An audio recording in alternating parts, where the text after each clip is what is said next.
কি খবর কর্মকাণ্ডে সন্তুষ্ট করা না? দুষ্টুমি হবে?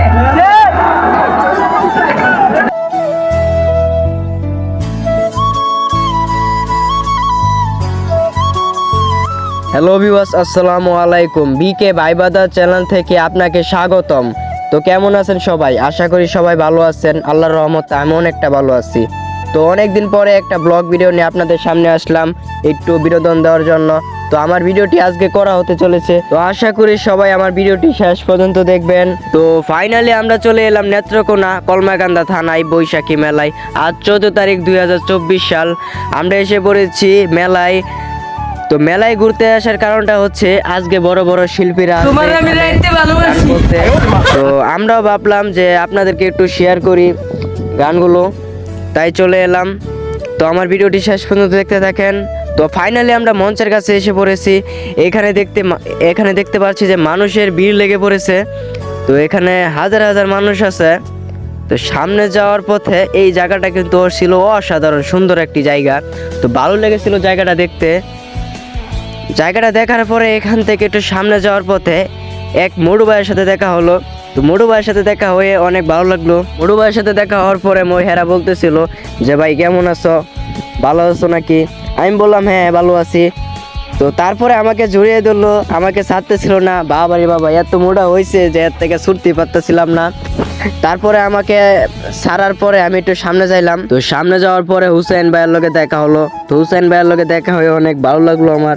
তো তার সাথে কতক্ষণ ঘোরাঘুরি করলাম। আমি এখন হাঁটতে হাঁটতে চলে যাচ্ছি মঞ্চের কাছে। তো মঞ্চের কাছে যাইয়া দেখলাম যে কিভাবে সাজানো গোছানো হয়েছে, মানে এত সুন্দরভাবে সাজিয়েছে যে বলার বাইরে। আমার খুব ভালোই লাগছিল এটা দেখে। তো আমি এখন দোকানপাটগুলো দেখতে যাবো। তো মানুষের ভিড়াভিড়ির জন্য বার হইতে পারতেছিলাম না। তো অনেকক্ষণ পরে বার হয়ে দেখি আমি এখান থেকে বের হয়ে বাইরে আসার পরে এখানে দেখলাম কি একটা উচ্চ করে রাখছে। তারপরে একটু খেয়াল করে দেখি এখানে প্রজেক্টরের সব শ্যুট নেওয়া হচ্ছে। তো ওটা দেখার পরে আমার কাছে খুব ভালোই লাগছিল। এরপরে এখান থেকে বের হয়ে সামনে তো চলতেছিলাম। তো এখানে একটা মজার ঘটনা আছে। সামনে চলার পরতে একটা আজব কাহিনী দেখে নেন। এই যে ভালোবাসা। I love you. অস্থির ছিল, আমার দিকে অন্যভাবে তাকাইছিল। আমি ওর পুরো ক্রাশ খাই ফেলাইছিলাম। অন্যান্যরা দেখতেছেন যে আমি দুহান পাটগুলার এনে আইছি। দুহান পাটগুলার এনে আইলে অনেক অনেক দুহান উঠছে। এই যে বাচ্চা একটা নিয়েছে ফুটকা, ওয়াও কি সুন্দর। একটু সামনে যাওয়ার পরে দেখতেছিলাম এখানে মুড়ি বানাইতেছে। মুড়ি না, ওইটা কি জানি বলে এটারে।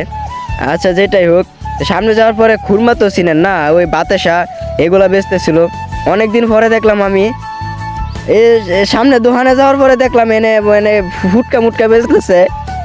ফুটকা বেচে এনে বাসিও বেচে। এই বাচ্চা আল্লাহ ভাবি। আলহামদুলিল্লাহ রাব্বিল আলামিন। তো এখান থেকে আওয়ার পরে দেখেন এত সুন্দর একটা মাইয়া দেখলাম যে আমি এরকম মাইয়া আমি আর প্রথম দেখছি, আর কখনো দেখি নাই। এই সামনে যাওয়ার পরে এই অনেক কিছুই দেখতেছিলাম।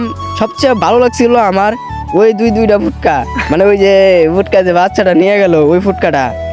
তারপর এখানে দোকানে আয়া দিই অনেকজন ফুলাবানি কারে রয়েছে। তারপরে দেখলাম যে এগুলো আমাদের এই ছোট ভাই। তো এই যে এখানে আছে ছোট ভাইয়েরা, তো তাদের সাথে সবার হাত মিলামিলি হলো। তো ওরা বলতেছিল ভাই কেমন আছো? আমি বললাম হ্যাঁ ভালো আছি। তো এই যে সামনে যাওয়ার পরে আমি আরও কিছু দোকান দেখলাম দুহান পাটগুলাতে। আর পরে আমার কাছে খুব ভালোই লাগতেছিল। তো আপনাদের দেখাইতেছে, আপনাদের কি ভালো লাগতেছে না খারাপ লাগতেছে আমার কমেন্টে জানাই দেন। এই যে সামনে অনেকক্ষণ ঘোরাঘুরি করলাম। দোহান পাটগুলা, মিষ্টি দোহান দেখেন, বাতাসার দোহান, ফুটফুটির দোহান। আইসা আপনারা কোন তো এটা কি পুতুল? কেউ যদি বলতে পারেন তাহলে আমার কমেন্ট বক্সে বইলা যান।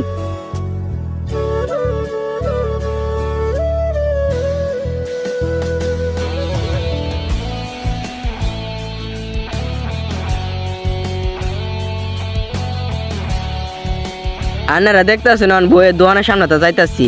তো এক চাচা ডাকতেছে বাবা বই নিয়ে যাও। তখন বইয়ের দোকানে যাই হাইরা একটা বই লয়ে আমি একটু পড়তে পারি না, তো তাও একটু মানুষের সামনে ভাব নিলাম।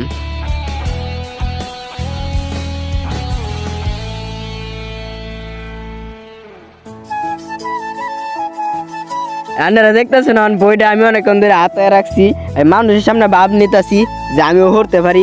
আমি তো টু বন্ধরে বসছি, কিচ্ছু বুঝি না, পারিও না কিচ্ছু। তারপরে চাচার কইলাম, চাচা বইটার দাম কত? চাচা করলো 100 টাকা।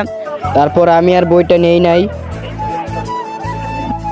হ্যালো ভিউয়ার্স, ভিডিওটি ভালো লাগলে লাইক সাবস্ক্রাইব সব কিছু করে দিয়েন। আর দেখা হচ্ছে পরের ভিডিওতে। সবাই সুস্থ থাকেন, ভালো থাকেন, আল্লাহ হাফেজ।